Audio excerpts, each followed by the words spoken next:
اعوذ باللہ من الشیطان الرجیم، بسم اللہ الرحمن الرحیم۔ خطبہ نمبر 46۔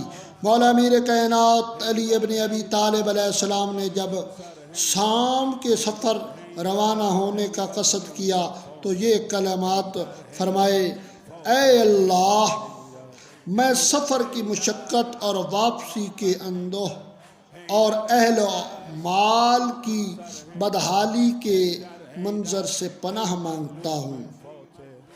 اے اللہ، تو ہی سفر میں رفیق اور بال بچوں کا محافظ ہے۔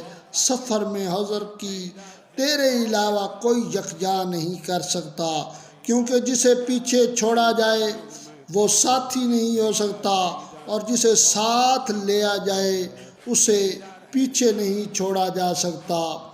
سید رضی فرماتے ہیں کہ اس کلام کا ابتدائی حصہ رسول اللہ صلی اللہ علیہ وآلہ وسلم سے منقول ہے۔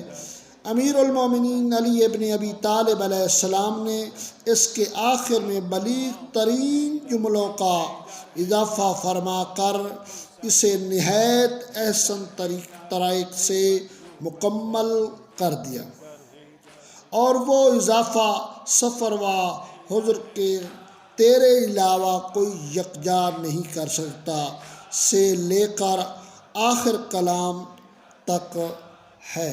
اللہم صلی علی محمد و آل محمد۔